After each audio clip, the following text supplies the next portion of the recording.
오늘은 천국은 예수님의 영원한 평안을 만끽하며 사는 것이죠 라는 제목으로 말씀을 합니다.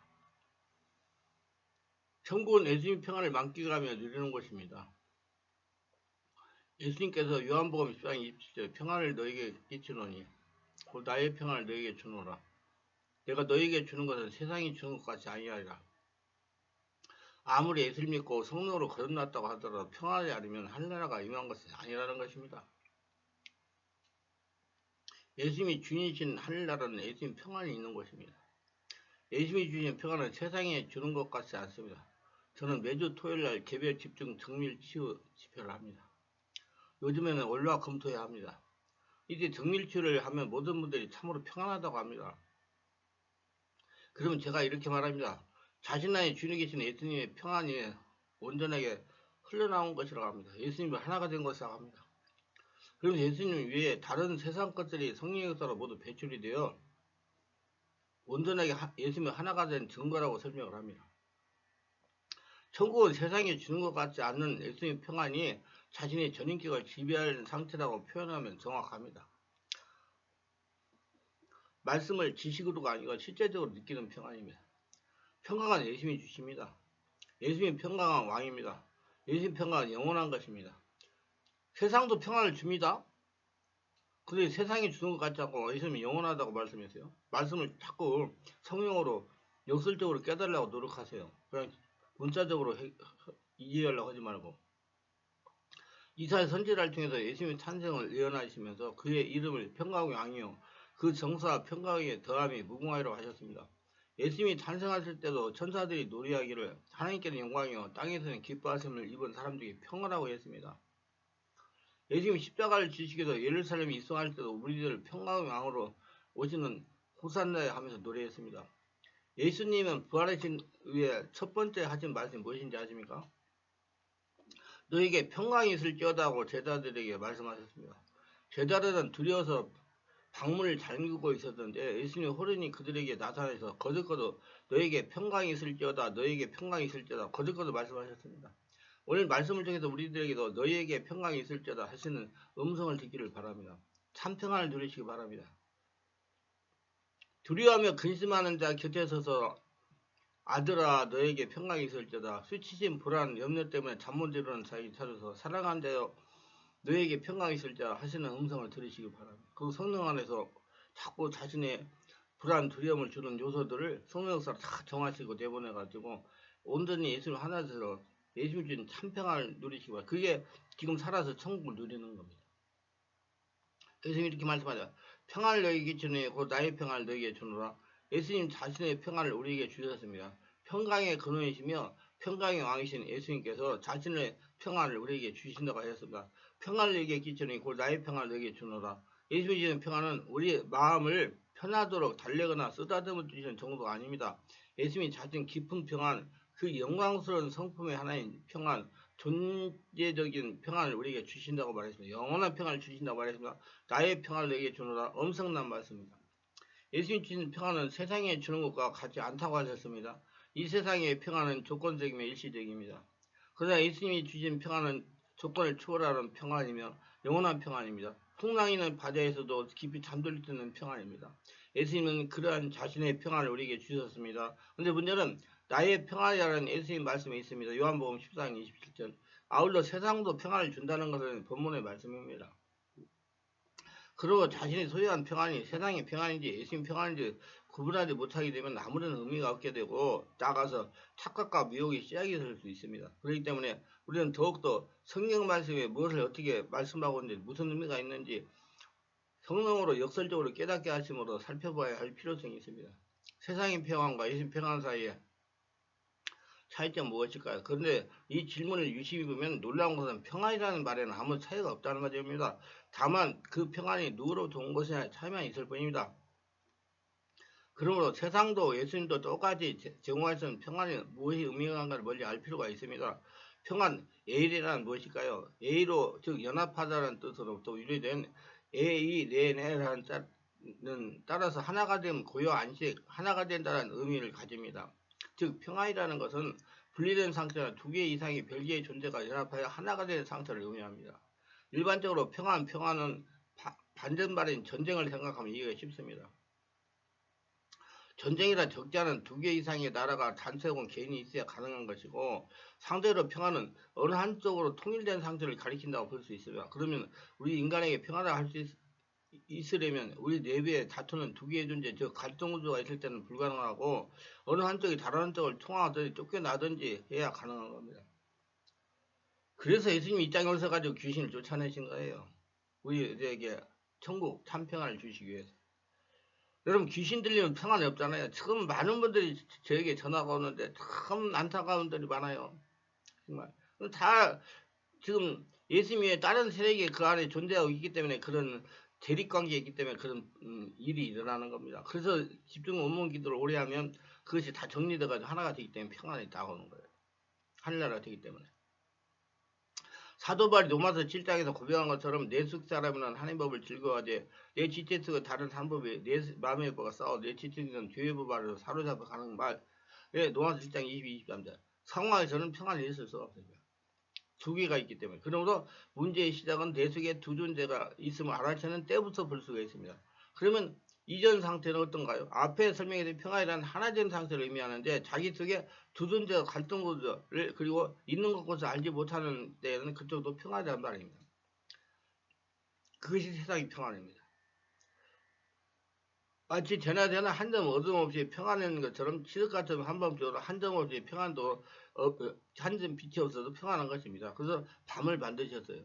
갈등적 싸움이 일어나 평안이 깨지는 시점은 지력의 어둠이 성령의 빛을 비추기 시작하면서 시작합니다. 이때도 두 평안의 다툼이 시작되는데, 이것이 곧 해산의 아픔이요 그 고통이 진한 기쁨이 곧 평안, 얻은 것을 하나가 되는 비단에서 평안입니다. 한동안 다툼이 일어난 다음에 제3의 존재의 성령으로 제압이 되면 예수님의 평안으로 바뀌는 것입니다. 그게 천국은 침노한 자의 것이라고 그러는 거예요. 여러분, 주변에 그 정신적으로 영적으로 문제 있는 사람 물어보세요. 저녁에는 다 자야 되잖아요, 밤이 되면. 근데 그 사람은 잠 못 잡니다. 못 자요. 한번 물어보세요. 잘 수 있는가. 그게 지금 그 악의 세력이 그렇게 만드는 거예요. 그걸 성령으로 제압해가 하나가 되면 이제 평화로 가는 거예요. 그래서 그걸 하려고 그러니까 의지를 결단해가지고 자기 안에 지금 나쁜 존재가 있어가지고 내가 이런 평안을 누리면서 고통과 불안과 두려움으로 나날을 보낸다는 걸 인정하고 깨달을 때 내 마음을 열고 나오기 때문에 고쳐지는 거예요. 그래서 저는 그런 분들이 앞으로 나올 때까지 기다려요. 왜냐하면 본인 인정이 해결되기 때문에. 자, 그래서 그렇게 그런 분들이라도 깨닫고 이제 예술 하나가 되면 된다는 믿음을 가지고 우리 충만한 교회 같이 집중 온몸 치유 집회를 계속하는 데가 가서 해야 돼. 한 번 집회 참석 안 돼요. 그래서 예수님이 하나가 되면 예수님 평화로 바뀌는 거예요. 그래서 오늘 본문의 말씀은 세상의 평화는 세상과의 연합을 의미하는 것이고, 예수님 평화는 예수님과의 연합을 의미하는 것입니다. 오늘 말씀을 듣는 분 중에 오늘날 기독교인 가운데 이걸 모르는 사람이 있을까 의문시하는 분들이 있을 겁니다. 제가 이렇게 설명하는 것은 기독교인이란 모두 세상과 연합한 과거에 있었고 이제는 예수님과 연합되어 그 평안을 누리고 있다고 생각하기 때문에 자기를 분별해 보라는 겁니다. 그게 영원한 평화로 갈 수 있으니까. 자기 안에 나쁜 요소가 있다 인정하고 그걸 해결해야 영원한 평화로 간다 그 말이에요.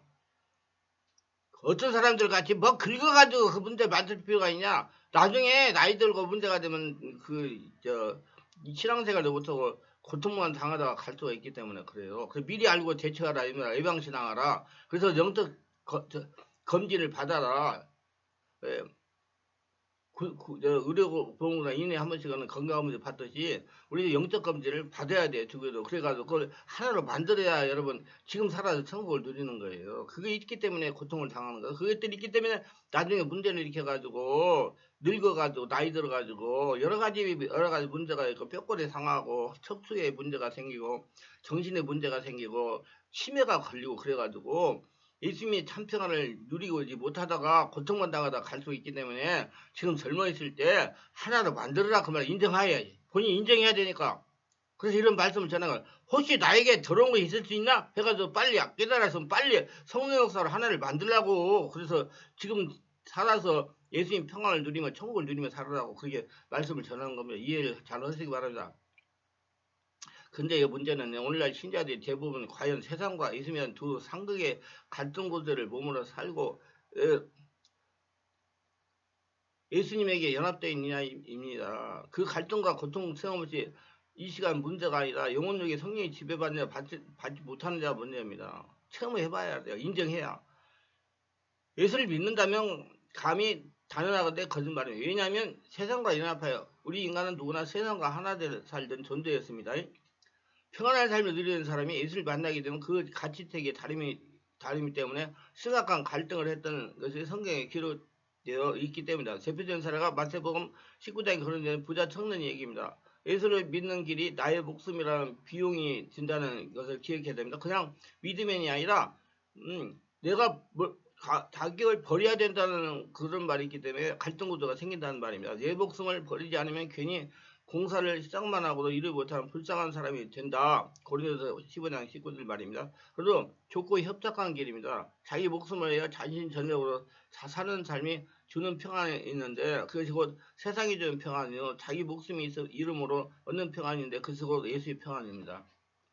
그래서 예수 죽고 예수 태어나가지고 예수 인생 사는 게 굉장히 중요한 거예요. 그래야 이런 평안이 되는 거예요. 자기가 살아있으면 자꾸 갈등 구조를 생각하고 온전한 평안을 못 누려요. 그때문에 유대하게 세상을 살았다는 사람이 세상에 행복하게 산 날이 열흘밖에 안 됐다고 그렇게 얘기하는 거예요. 그건 맞는 말이에요.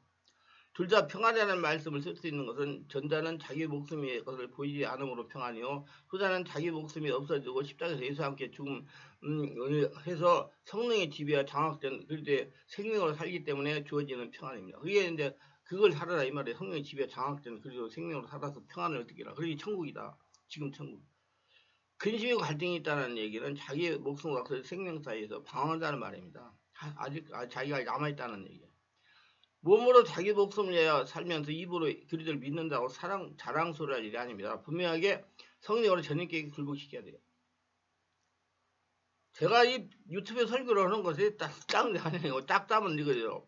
온전히 세상 것을 몰아내고 온전히 예수 하나 해가지고 지금 살아 천국을 누리게 하려고 유튜브 설교를 하는 거예요. 영적인 삶. 하나님의 말씀을 깨닫고 따라가고 음성을 듣고 따라가고 하는 사람.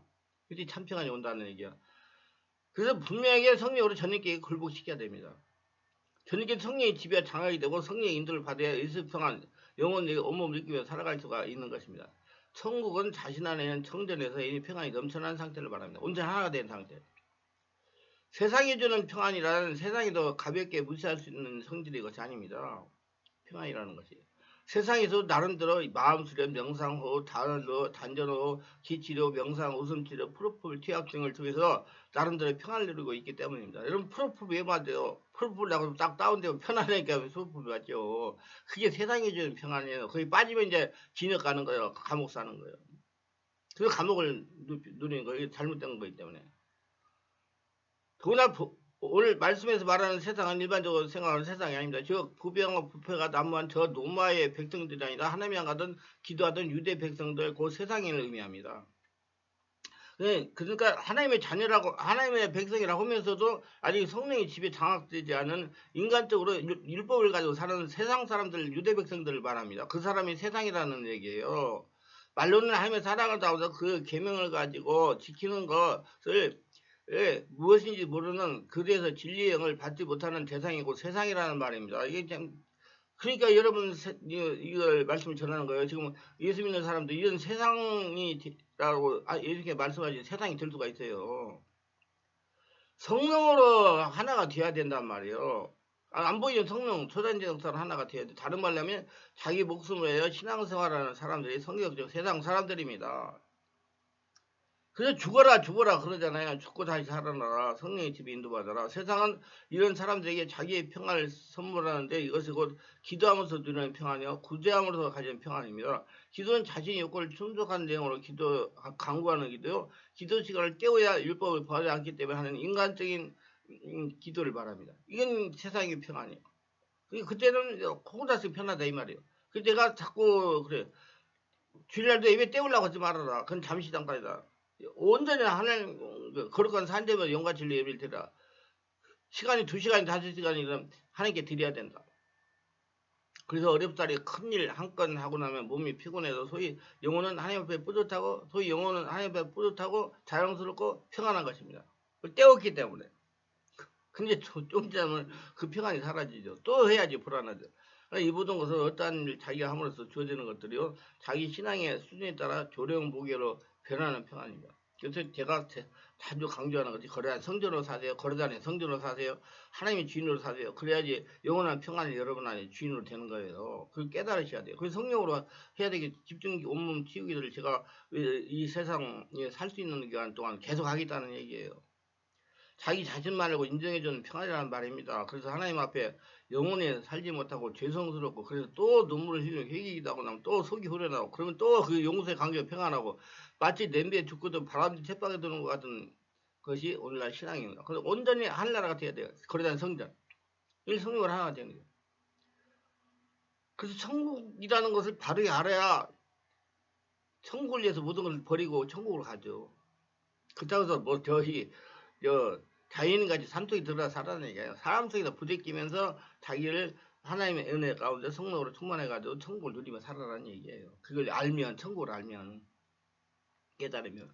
마치 농부가 자기 밭에서 보물을 발견해가지고 자기 소유를 팔아가지고 그 밭을 다 산 것 같아요. 천국을 알면 그렇게 온전히 온 마음으로 투자할 수가 있다는, 그래서 평안을 누릴 수가 있다는, 그게 영원한 평안, 예수님 평안이에요. 신앙의 주체가 자신에게 있기 때문에, 신앙의 주체가 자신에게 있기 때문에 자신이 기도하건 안 하건 예배를 드리건 안 드리건 상관없다는 거예요. 자신이 마음대로 해야만 평안한 사람은 아직 예수의 평안을 모르고 세상에 주는 평안을 예수에 주는 평안인 줄 착각하고 있는 것입니다. 예수 믿고 교회 다니면 다 되는 줄 아는 사람들이에요. 알아야 할 것은 예수를 믿는다는 것은 주체를 옮긴다는 뜻입니다. 그래서 회개하는 것이 예수 믿는 거예요. 즉 자신의 평안이 아니라 예수의 평안을 가리진다는 말인데, 따라서 주체가 예수님으로 자신의 행위나 감정적 변화에 전혀 영향을 받을 필요가 없습니다. 왜냐하면 우리가 하나님을 사랑함으로 평안한 것이 아니라 하나님의 사랑을 받음으로 평안한 것이 하기 때문입니다. 사랑을 받아본 사람만이 사랑할 수 있습니다. 하나님의 사랑을 모르고 하나님의 사랑으로서 누리는 평안이 그 세상에 주는 평안입니다.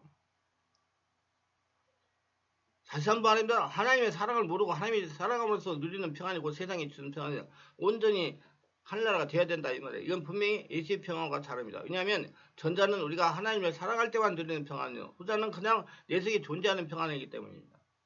그래서 여러분 예수님 주인이 돼야 돼요. 그래서 지금 살아서 천국을 누려야 돼요. 그래서 본문에 끼치라는 말은 허락하자 겉에 두다는 말입니다. 평안을 너에게 해주겠다는 말이라 너에게 평안을 허락한다는 말이야. 이것이 나의 평안인데, 아버지께서 내 이름으로 보내줄 진리의 성령이죠. 다른 보혜사입니다. 그럼 우리는 하나님의 자녀와 이면서 평안의 아들들입니다. 그래서 예수의 평안을 누리며 살아야 됩니다. 그에게 천국을 누리고 사는 사람들이. 자꾸 여러분 그냥 되는 거 아니에요. 잠깐 5분 기도가 되는 게 아니에요. 자꾸 체험해가지고 하나님이 내 안에 주인대로 해야 돼. 그래야 나쁜 것이 떠나가고 온전히 예수님 평안을 누려가지고 이게 평안이구나 알고 그걸 따라가죠. 거기다 투자하고 살죠. 예수님의 평안을 누리며 살아야 됩니다. 너희는 마음에 근심도 하고 두려워하지 말라. 예수님은 근심하지도 말고 두려워하지 말라고 하셨으며, 근심과 두려움은 마귀에게 속한 것입니다. 그래서 성경은 평강의 하나님께서 사탄을 우리의 발 아래 곧 멸하신다고 그랬습니다. 마귀의 멸하는 건 전투를 뜻합니다. 그렇다면 능력의 하나님께서 사탄을 멸하시도록 하지 않고 왜 평강의 하나님께서 했을까요? 사탄은 불화, 근심, 염려의 근원입니다. 사탄은 이런 것을 무기로 사용합니다. 하나님은 평강의 근원입니다. 하나님은 평강을 무기로 사용하십니다. 근심과 두려움은 이기는 것은 평강입니다. 하나님은 자신의 평강으로 불안과 근심과 두려움, 오능을 사탄을 멸하십니다. 그래서 그의 나라 그를 관한 모든 걸 더하시다. 내가 하늘나라가 되는데 집중하세요. 그래서 영원한 평안을 누리는데 그러면 나머지는 다 없어지는 거예요.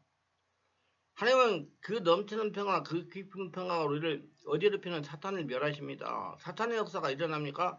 불안하고 초조합니까? 평강 하나님을 선포하시고 성령으로 충만하시고 온몸 기도하시고 집중하셔서 온전히 하나로 예수님이 하나로가 되시길 바라며, 평강 하나님을 선포하시기 바랍니다. 평강의 하나님 사탄의 멸하여 선포하시기 바랍니다. 평강은 힘이 있어야 눌릴 수가 있어요.